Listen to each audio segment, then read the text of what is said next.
ప్రతి ఆడపిల్లకి ఒక విషయం చెప్తాను, ఏమనుకోకండి. మీరు ఎన్ని చెప్పినా ఎన్ని చేసినా తండ్రి మాట జవదాటనంత వరకు, భర్త సంరక్షణలో ఉన్నంత వరకే ఆడపిల్ల జీవితం ప్రశాంతంగా హాయిగా సాగిపోతుంది.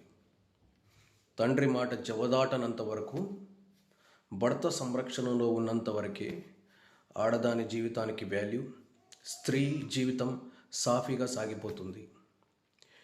25 ఏళ్ళు పెంచిన తండ్రి మాట మీకు ఇబ్బందికరంగా ఉండి, భర్త పెట్టే ఆంక్షలు మీకు మీ స్వేచ్ఛను కోల్పోయేలాగా ఉంటే, వీళ్ళిద్దరూ నీ జీవితంలో ముఖ్యమైన జీవితంలో, స్త్రీ జీవితంలో ముఖ్య పాత్ర పోషిస్తారు. ఇద్దరు బాధ్యతారహితంగా ఉండేవాళ్ళు స్త్రీ జీవితంలో తండ్రి భర్త మాత్రమే. వాళ్ళ అడుగుజాడలో నడిచేది మనకు స్వేచ్ఛను కోల్పోయేలా ఉంది. అంటే మన సొంత మనుషుల మనం చెప్పే ఇది చెయ్యి అనేది మనకు రెస్ట్రిక్షన్గా అనిపించి, మనకు ఇవి కరెక్ట్ కాదు, వీళ్ళు కాదు, బయట వాళ్ళు చెప్పే తీయని మాటలే బాగుంటాయి, స్వేచ్ఛ మాకు లేదు అని స్వేచ్ఛగా వెళ్ళిపోతే ఏమైపోతుంది ఈరోజు సమాజం? స్వేచ్ఛగా జీవిస్తున్న ప్రతి స్త్రీ జీవితం 30-40 ఏళ్ళు దాటాక ఏకాకిగా ఉంటున్నారు. ఎవరు చెప్పేవాళ్ళు లేక ఎలా పడితే అట్లా ఎగురుతున్నారు.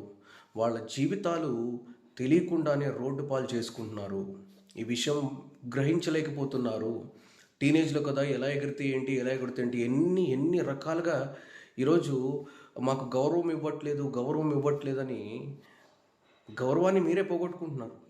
స్త్రీ గౌరవాన్ని రోజు రోజుకి తగ్గిపోతుంది. మీకు ఆ విషయం తెలియట్లేదు. ఒకప్పుడు తండ్రి సంరక్షణలో, భర్త సంరక్షణలో ఉన్నప్పుడు అమ్మ, ఇల్లాలు, ఇంటికి ఇల్లాలు దీపం అని గొప్పగా స్త్రీకి చెప్పేవాళ్ళు. ఈరోజు నోరు తెరిచి చెప్పాలన్నా రావట్లేదు. స్త్రీ గొప్పతనాన్ని అమ్మతనంలోనో, ఇంటికి ఇల్లాలు స్వరూపంలోనో గొప్పగా పోల్చేవారు. ఇప్పుడు చెప్పాలన్నా అవ్వట్లేదు. ఇప్పుడున్న సమాజం చూస్తూ ఉంటే చెప్పాలని కూడా అనిపించట్లేదు. కాబట్టి గుర్తుపెట్టుకోండి, జీవితంలో బంగారాన్ని అమూల్యంగా దాచుకుంటారు. ఆ బంగారానికి సంరక్షకుడు తండ్రి భర్త. లేదు మేము ఇది సంరక్షణ మాకొద్దు అంటే అందరూ కళ్ళు పడతాయి. అందరూ స్త్రీ, ప్రతి ఒక్క మగాడు తప్పుడు రూపంలోనే చూస్తాడు. సృష్టిలో అన్న, తమ్ముడో, లేకపోతే తండ్రో, లేకపోతే భర్తో, వీళ్ళు మాత్రమే నిన్ను గొప్పగా చూస్తారు, నిన్ను ప్రేమగా చూస్తారు. ఇంకా ప్రపంచంలో ప్రతి ఒక్కరు కామంతోనే చూస్తారు. అందుకే వీళ్ళు సంరక్షకులుగా